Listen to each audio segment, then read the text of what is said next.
Salve, camaradas! O tema do vídeo de hoje é fetichismo tecnológico e planejamento urbano no Brasil.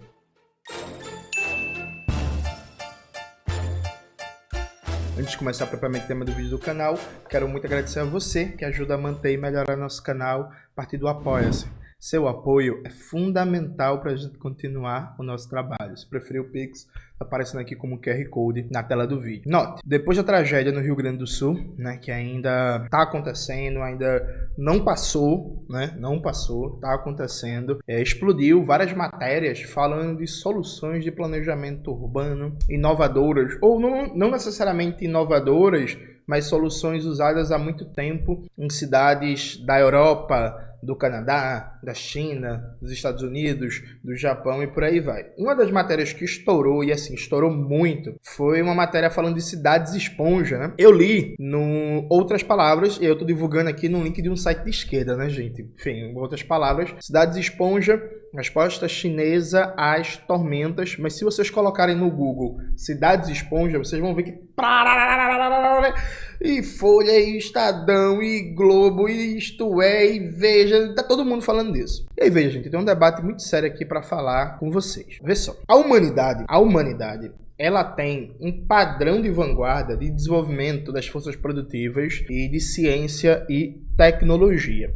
Esse padrão de vanguarda, ele é patrimônio da humanidade, né? Ele foi criação humana, portanto, é um patrimônio em potencial de toda a humanidade. Só que esse patrimônio em potencial de toda a humanidade não tem uma aplicação humana universal, que a gente vive no mundo capitalista. Então, toda criação humana é mediada pelo sistema capitalista, pelo interesse do lucro e por uma divisão internacional do trabalho que é determinada pela dinâmica imperialista, né? Então, a humanidade pode desenvolver tratamento ultra avançados para doenças ultra complexas e ter milhares, milhões de pessoas morrendo de doenças simples, que são classificadas, pelo menos eram antigamente, como doenças da pobreza, típica de situação de miséria, de pobreza, de subdesenvolvimento, de falta de água potável, esgotamento sanitário, alimentação adequada e por aí vai. Então, tudo certo, a gente pode observar o estado da arte do desenvolvimento tecnológico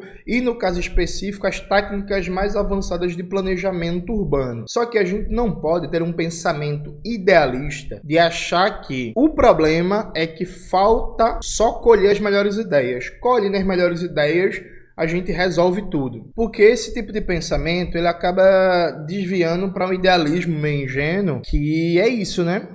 Basta a gente fazer o certo. Por que a gente não faz o certo? É o certo aí, pô. Tá na cara. Vamos fazer o certo? Só que assim, não funciona assim o mundo porque existe divisão internacional do trabalho, existe imperialismo, existe classes sociais, existe luta de classes, existe poder político, existe propriedade privada dos meios de produção, existe ideologia, etc, etc, etc, que impede com que as técnicas mais avançadas desenvolvidas pela humanidade na mediação do sistema capitalista sejam aplicadas de maneira universal de acordo com as necessidades humanas. Então veja, a gente pode estudar as técnicas de planejamento urbano e de mobilidade urbana e de reforma urbana na China, por exemplo. Tem experiências fantásticas. O urbanismo chinês, nos últimos 20 anos, tem muita coisa para ensinar. Muita. Muito legal o processo de reestatização da água em Lyon, que inclusive saiu uma matéria muito boa no Outras Palavras debatendo isso. O projeto Paris 15 Minutos, da Anne Hidalgo, ou então as formas que o Japão adota para enfrentar seus eventos naturais, como terremotos e reduzir o número de mortos, ou até as soluções de urbanismo usadas na América Latina, em Bogotá, por exemplo, tudo certo. Agora veja, todos esses debates sobre concepções de planejamento urbano,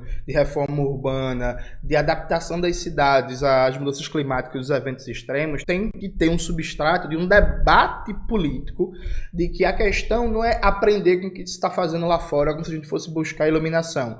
São os confrontos políticos, as relações de força e os enfrentamentos e resistências que estão colocados na formação social brasileira. Senão a gente cai no fetichismo técnico, que é feito para enganar, para pagar de moderno e para ser simpático à classe média meio abestalhada e provinciana que fica esperando as luzes da Europa.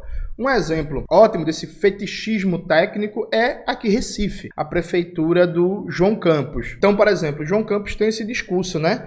De Recife, cidade tecnológica, polo de inovação, e precisamos aprender com as cidades mais modernas do mundo. Volta e meia encontra um embaixador da Holanda, porque a Holanda tem muita experiência, porque é uma cidade, tal como Recife, marcada por rios, não sei o que e tal. Só que, quando você vai olhar para Recife, isso não sai de um discurso genérico, dado que, por exemplo, na região metropolitana do Recife, a gente tem um déficit de unidades habitacionais na casa de quase 100 mil. Então Recife, por exemplo, é uma cidade que não tem mobilidade nenhuma, é uma cidade que tem aquelas configurações típicas de uma cidade do capitalismo independente, que é áreas muito pobres, desassistidas do básico dos serviços públicos, que ficam muito longe das áreas de emprego, né? As áreas muito pobres que inclusive não tem área verde nenhum, quase não tem espaços públicos, espaços de lazer, as pessoas se deslocam das áreas muito pobres para os espaços de emprego, uma distância gigantesca, levando 2, 3 horas, déficit habitacional, moradia precária, falta de saneamento básico, falta de fornecimento de água adequado, e etc e tal. E aí vem esse fetichismo técnico. Encontrei com o embaixador da Holanda, porque a Holanda é um dos países mais avançados do mundo no urbanismo, de como lidar com um território urbano entrecortado por rios, e vamos aprender com a Holanda. Tá, faz a propaganda, as pessoas gostam, ficam meio que abestalhadas, né? Ficam encantadas, meu Deus, vamos aprender com a Holanda, ou então vamos aprender com a Itália. Ano passado, o prefeito também estava fazendo essa propaganda. Estamos conversando aqui com italianos para entender o urbanismo, que Recife é a Veneza brasileira, Veneza é a Recife da Itália, e não muda nada concretamente na política urbana da cidade. Só para vocês terem uma ideia, o João Campos faz esse discurso de Recife, cidade moderna, polo tecnológico, polo avançado, vamos aprender com o urbanismo da Europa. Mas o João Campos, por exemplo, em 2022, só investiu 4 milhões em habitação. 4 milhões. Só 4 milhões em habitação. Então percebe como esse discurso de pegar as técnicas mais avançadas, aprender com os europeus, e a modernidade da Holanda, e a modernidade de Veneza, e a modernidade de Berlim, acaba que é só um discurso para atrair simpatias, para pagar de avançado, para pagar de antenado nas tendências do momento, e não tem correspondência com a prática política, porque faz encontrozinho com o embaixador da Holanda, diz que vai aprender com o urbanismo holandês e só investe 4 milhões em moradia popular. Aliado a isso, Recife é a capital mais vulnerável às mudanças climáticas no Brasil. Existe algum projeto do prefeito João Campos para realmente começar uma reforma urbana que enfrente isso? Não. Veja, outro exemplo que a gente pode dar, e que eu acho lamentável, mas é isso. O deputado Guilherme Boulos, ele outro dia desse, né, tava fazendo uma peregrinação, foi para Paris, depois foi para China e tal. E aí, veja, muito legal, nada contra o deputado Guilherme Boulos ir para Paris, ir para a China, para Xangai, e aprender com as soluções lá de cidades inteligentes, de controle de fluxo de tráfego, de mobilidade urbana e etc, etc, desde que se pense isso a partir de um debate político. Diz assim, ó, lá em Paris é feito assim, lá em Xangai é feito assim, para fazer isso em São Paulo, a gente precisa fazer esse enfrentamento, essa luta, confrontar esse interesse.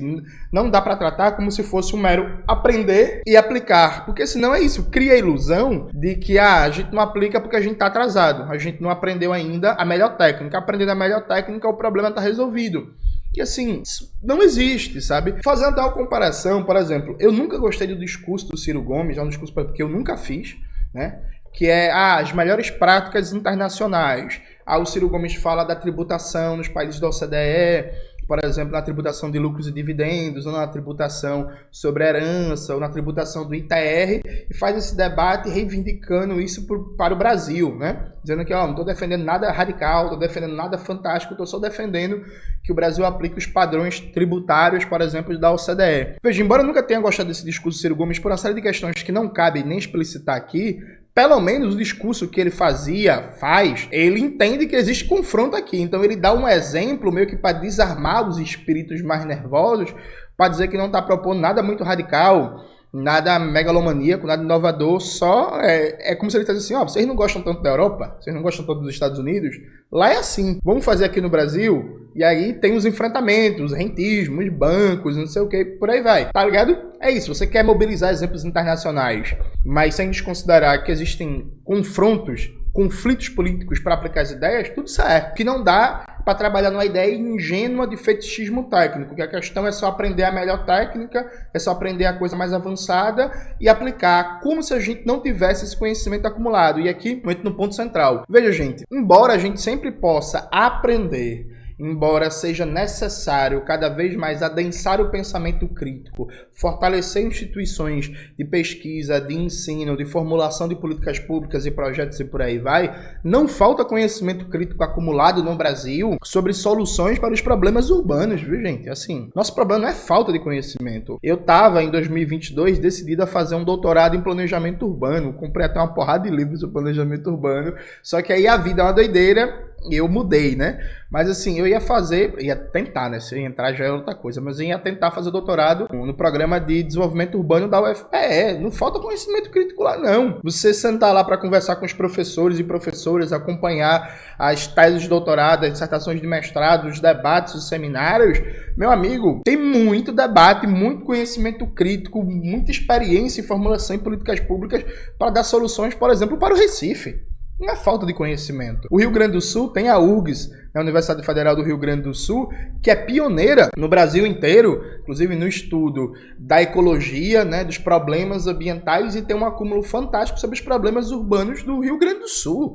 Então, assim, não é por falta de conhecimento que as estruturas de prevenção, acompanhamento e planejamento de Porto Alegre e do Rio Grande do Sul foram sucateadas. Tem muito conhecimento acumulado na URGS, percebe? Então, assim, vamos ter cuidado também com um certo colonialismo cultural, como se a gente precisasse ir para Xangai para aprender as coisas. É muito bom. Todo intercâmbio que tenha como premissa a pergunta o que podemos aprender e é adequado à realidade brasileira com outras experiências internacionais é fantástico. Agora, partindo do pressuposto que não falta conhecimento aqui. Nosso problema não é formulação. Formulação a gente tem. Pode melhorar? Pode muito. Tem que ter mais, inclusive, em volume, esse debate circular mais, inclusive deixar de ser um debate muito em si mesmado, muito acadêmico, não tenho dúvida. Mas assim, não é falta de produção de conhecimento. Aliás a isso, todo debate sobre planejamento urbano, não só em referência às mudanças climáticas, né? A gente tem problemas.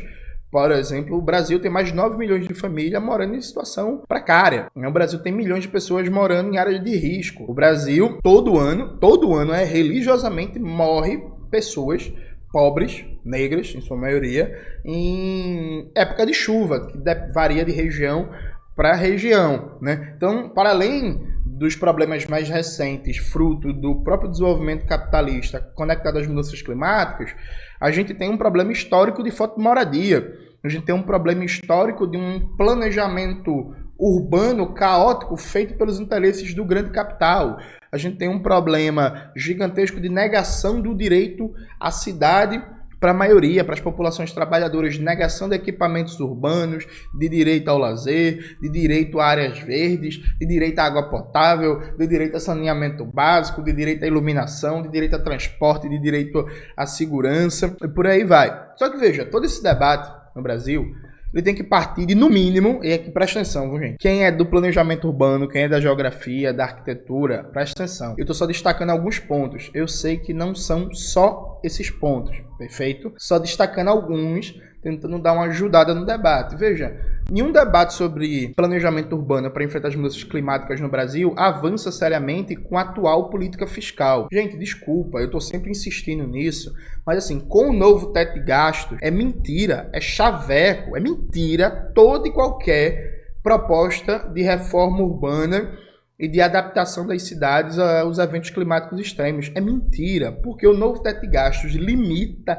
o gasto público anual, gasto primário, viu, gente?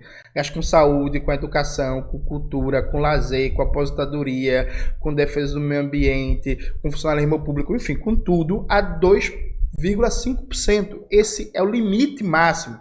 Isso fica abaixo da média histórica de gastos do governo FHC, do governo Lula 1 e 2, do governo Dilma e até do governo Bolsonaro. Então, assim, não vai ter nenhuma mudança na realidade urbana e na organização dos territórios para enfrentar as mudanças climáticas extremas com um novo teto de gastos. Porque reforma urbana, mudanças radicais na lógica de planejamento urbano, pressupõem dinheiro, investimento público crescente e permanente, crescente e permanente, porque, inclusive, intervenções urbanas significativas têm como característica um prazo mais dilatado, né? Então, se você quiser reordenar, por exemplo, uma cidade, não é um negócio que você faz em 1 ano, em 2 anos, né? A gente está falando de projetos de longo prazo, percebe? Então, assim, com o novo teto de gastos, com a política de austeridade, todo o debate sobre mudanças em política de planejamento urbano no Brasil acaba dando com os burros na água, porque não vai acontecer nada, porque não tem dinheiro. E não é que não tem dinheiro no sentido que acabou o dinheiro, é que tem uma lei que proíbe gastar o dinheiro, que é o novo teto de gastos, que foi aprovada ano passado com silêncio quase absoluto. Eu lembro que ano passado, por exemplo, eu fui pentelhar o queridíssimo Helder Maldonado, né, que ele fez até um comentário sobre esse negócio de mudança nas cidades, transporte, falando sobre trens. Eu falei, ó, Helder, acabou. Foi um novo teto de gastos que foi aprovado. Agora, ou só com a revolução, ou que a revolução derrubaria o novo teto de gastos, né, gente? Ou derrubando o novo teto de gastos, dá para fazer um debate a sério sobre transformação do planejamento urbano no Brasil. Enquanto estiver o novo teto de gastos valendo, desculpa, é chaveco, é conversa fiada, qualquer debate sobre mudança significativa no planejamento urbano. Ponto. Vamos lá. O segundo aspecto fundamental para fazer um debate sério sobre o tema é que não dá para a gente achar que a gente vai conseguir transformar as nossas cidades para enfrentar os eventos climáticos extremos enquanto a gente não avançar na relativização da supremacia da propriedade privada, ou seja, enquanto a gente não conseguir fazer valer o princípio da função social da propriedade. Porque, veja, planejamento urbano sério para garantir qualidade de vida, para garantir evitar tragédias, para garantir cidades agradáveis, para garantir mobilidade urbana, para garantir uma distribuição democrática de equipamentos públicos, de áreas verdes e tudo mais, tem como pressuposto intervenções significativas em que a prioridade vai ser o interesse público e não o lucro. Isso significa, por exemplo, desapropriações significativas, ferir o interesse do grande capital. Isso significa não subordinar a política urbana às construtoras, à especulação imobiliária. Isso significa avançar em propostas que ficaram no passado, como, por exemplo, o controle de preço de aluguéis. Isso significa fazer com que, aqui em Recife, por exemplo, a Moura do B manda na política urbana da cidade de Recife e do estado de Pernambuco, percebe? A Moura do B, inclusive, é patroa, né? Não sei nem se Moura do B é masculino ou feminino, acho que é masculino. Moura do B é patrão do João Campos, sabe? Então, assim, não vai rolar, sabe? A gente tem que dizer claramente que o avanço de medidas democráticas, do interesse da classe trabalhadora e da preservação de vida no planejamento urbano tem, sim, adversários. Tem que enfrentar as construtoras, tem que enfrentar a especulação imobiliária, tem que enfrentar a lógica do capital, a lógica do capitalismo que encara o território como uma mera plataforma para a valorização do valor, em que a lógica de crescimento das cidades se dá de acordo com o interesse de valorização do grande capital. Veja, sem isso, a gente pode estudar 3.000 soluções de política urbana, de planejamento urbano diferente, de várias cidades aí que vocês gostam mundo afora. Isso não vai andar no Brasil. Vale lembrar, inclusive, que as pessoas esquecem muitas coisas, né, do João Campos, né? A propaganda no Instagram é muito eficiente. O João Campos, quando ganhou a eleição, ele acertou com o Geraldo Júlio para empurrar um novo plano diretor em Recife, um novo plano diretor extremamente autoritário, extremamente pró-mercado, pró-especulação imobiliária, um plano diretor no interesse da Moura do B, foi empurrado goela abaixo, que em muitos aspectos, inclusive, copiava o plano diretor de Salvador, feito pela direita, né? Feito pelo ACM Neto, feito pela União Brasil. Então, assim, esse é o plano diretor que está vigente em Recife, sem falar na contra-reforma do plano diretor, agora há pouco, em São Paulo. Então, assim, falar em reforma urbana no Brasil, sem colocar em tela que a gente precisa enfrentar os interesses das construtoras, da especulação imobiliária, de quem pensa o território com uma mera plataforma de valorização de valor, desculpa, conversa fiada. Por último, um terceiro elemento. Veja, uma mudança nas cidades no Brasil tem como pressuposto o fortalecimento de estruturas públicas. Eu, quando estou falando de fortalecimento de estruturas públicas, estou falando em tudo.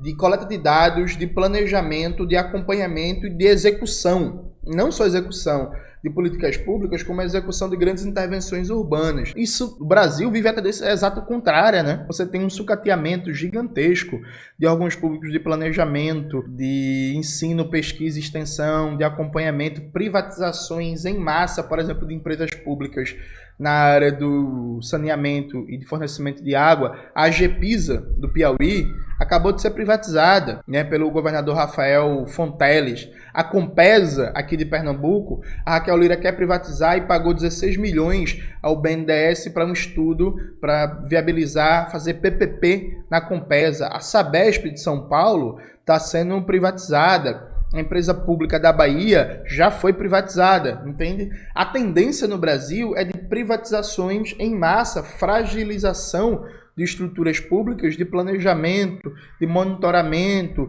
de formulação e aplicação de políticas públicas. Inclusive, uma tendência generalizada, todos esses governos, seja governos abertamente de extrema-direita, seja governos ditos progressistas, é privatizar a formulação de políticas públicas. Então, o governo mesmo, ele não tem órgãos de formulação, de debate de políticas públicas. Ele contrata a Fundação Getúlio Vargas, ele contrata a Fundação Lehman, ele contrata o Banco Mundial, ele contrata o BIRD, ele contrata o FMI e sai contratando órgãos privados, pagando com dinheiro público e não tem quadros próprios para fazer a formulação, debate e planejamento de políticas públicas. É muito engraçado como hoje, eu não sei nem se existe algum governo do estado ainda no Brasil, né? Essa é uma falha de informação minha, inclusive se alguém souber, me diga. Mas, por exemplo, já foi muito comum no século XX governos e prefeituras terem publicações, revistas, e que era uma revista em que estava o governante ali, os seus secretários, né, seu secretariado, debatendo as políticas públicas, chamando o debate com a sociedade, fazendo reflexões sobre concepção, por exemplo, de política de educação, concepção de política para a primeira infância, concepção de política urbana, de geração de emprego e tal. Então você tinha órgãos de planejamento que faziam formação, escolas de formação, força de trabalho dentro do próprio governo estadual. Então tinha debate, tinha formação, tinha planejamento, tinha publicação para fazer uma interlocução, uma mobilização da inteligência daquele território para buscar soluções coletivas, né, com todos os problemas que você poderia ter, no sentido de o debate de ideias e o quanto essas ideias se materializavam em políticas públicas reais. Existia uma ideia que é o básico, né, que é o aparato público não pode ser um lugar só de execução. Execução no sentido de mandar fazer a obra, pagar para a empresa privada. Ele tem que ser um lugar de debate, de planejamento, de reflexão estratégica de longo prazo. Isso acabou no Brasil. Isso acabou no Brasil, percebe? Inclusive, as próprias prefeituras progressistas que ganharam nos últimos tempos nem sequer retomaram essa tendência. Então, veja, tem aqui no Brasil um longo debate que é conseguir reconstruir um movimento político da classe trabalhadora com radicalidade, com independência de classe, mas com maturidade política que saiba colocar demandas concretas e imediatas, que faça a mediação entre as lutas de agora e a busca pela Revolução Brasileira e conseguir enfrentar essas questões concretas. A questão do financiamento, né? Não dá para fazer nada com o novo teto de gastos. A questão da própria capacidade de execução. Então tem um conjunto de contrarreformas, né, neoliberais nos últimos 35 anos que debilitam a capacidade de fazer políticas públicas que simplesmente vão se acumulando uma depois da outra e nunca são revertidas, né? As contrarreformas de FHC estão aí até hoje. Se juntaram com algumas contrarreformas do governo Lula, se juntaram com as contrarreformas do Michel Temer, se juntaram com as contrarreformas do Bolsonaro e nada é revisto, percebe? Então, assim, veja, gente, é preciso muito cuidado com esse debate sobre a melhor técnica, a técnica mais avançada, sobre as soluções da Europa, as soluções da China e tal, porque isso acaba virando fetiche. Isso é papo para agradar gente classe média formalmente instruída, que viaja para as Europa, que viaja para não sei para onde, que sonha com que um dia tenha aquilo na sua cidade, só que não tematiza, não mobiliza, não coloca em debate os conflitos de classe e os interesses contrapostos que estão colocados na sociedade e que não coloca em evidência que realizar um verdadeiro planejamento urbano no interesse da classe trabalhadora em qualquer cidade desse país tem como pressuposto enfrentar interesses muito poderosos, construtoras, especulação imobiliária, de grilagem de terra no âmbito urbano, que a gente fala muito de grilagem de terra no âmbito rural, né? Mas tem pra caralho também, viu, gente, no âmbito urbano, sabe? De grandes empresas, de grandes proprietários e por aí vai. Então, assim, é luta de classes na veia, né? A vida é dura, a vida é dura. E aí, na luta de classes, a gente só tem chance de ganhar quando a gente tem clareza dos nossos objetivos e de quem são os nossos adversários políticos. É isso, galera. Espero que vocês tenham gostado do vídeo de hoje do canal. Não se esqueça de se inscrever no canal, ativar o sininho, curtir esse vídeo, compartilhar, tudo isso que vocês já sabem. Um beijo e até a próxima.